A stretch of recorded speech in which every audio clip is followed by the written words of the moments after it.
Ini mungkin cara kematian paling putus asa yang pernah kamu lihat. 5 penyelam sedang melakukan tugas perbaikan pipa minyak di dasar laut. Pada awalnya semuanya berjalan normal. Tapi saat membuka katup, ada tarikan kuat yang seketika menarik mereka dan udara sekitarnya masuk ke dalam pipa. Setelah sekitar 90 detik, para penyelam tergelincir dengan cepat di dalam pipa. Akhirnya berhenti di sebuah tonjolan di dalam pipa. Untungnya, struktur pipa membuat udara yang terhisap bisa terkumpul di sana. Mereka bergantung pada sisa-sisa oksigen untuk bernapas dengan susah payah. Tapi sekelilingnya gelap gulita, tak bisa melihat apa-apa. Maka mereka mulai berteriak mencari teman-temannya dan saling memberitahu kondisi tubuh masing-masing. Mereka semua mengalami luka dengan tingkat keparahan yang berbeda. Bahkan 2 di antaranya mengalami patah tulang. Dan tabung oksigen kelima penyelam sudah hilang.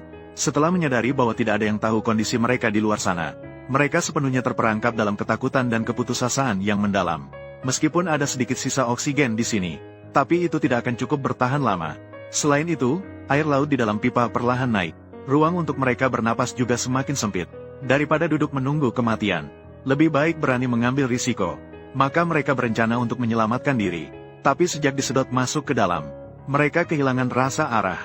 Seseorang merasa kepala mereka yang pertama disedot masuk. Mundur adalah arah mulut pipa.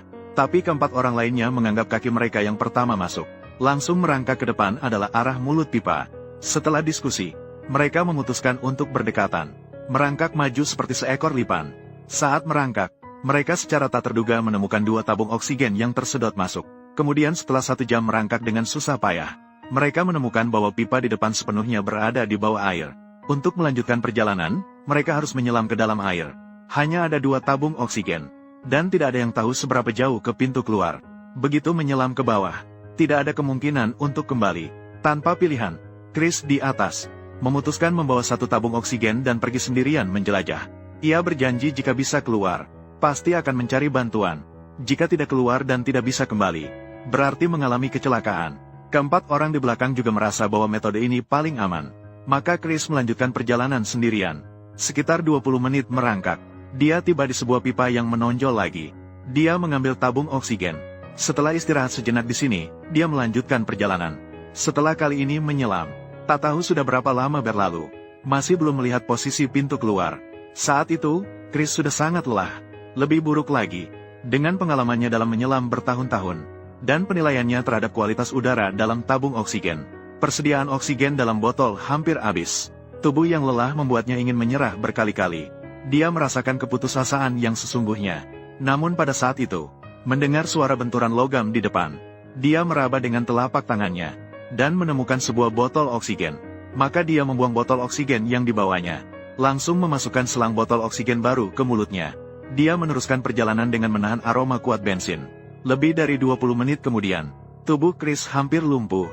Untungnya, akhirnya dia sampai di tikungan pipa. Dengan tegang dan takut, dia berenang ke arah hulu. Karena dia takut arah ini akan menuju ke ujung pipa yang tertutup. Nyawa taruhannya, maka dia berenang ke hulu dengan sekuat tenaga. Untungnya, Chris berhasil muncul ke permukaan air.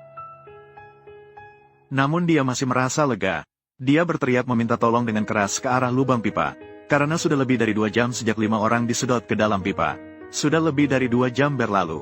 Rekan-rekan di kapal juga menyadari sesuatu yang tidak biasa. Terus mencari di sekitar. Secara kebetulan mendengar teriakan pertolongan Chris. Mereka kemudian memeriksa mulut pipa. Dan benar saja, mereka menemukan seseorang di bawah. Mereka kemudian menarik Chris ke atas dengan rantai besi. Dengan tubuh lemas, Chris menceritakan kepada rekan-rekannya tentang kondisi di dalam pipa. Meminta perusahaan minyak segera mengirim bantuan. Setelah itu, ia kehilangan kesadaran dan roboh. Ketika Chris bangun, dia sudah terbaring di unit perawatan intensif rumah sakit. Namun ketika dia menanyakan perkembangan penyelamatan, dia mendapat jawaban yang membuatnya marah.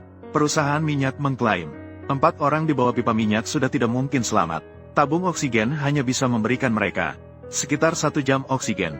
Namun kemudian perusahaan benar-benar mengirim bantuan untuk memeriksa situasi di dasar laut. Dan ketika mereka mengetuk pipa, seseorang di dalam pipa juga merespons.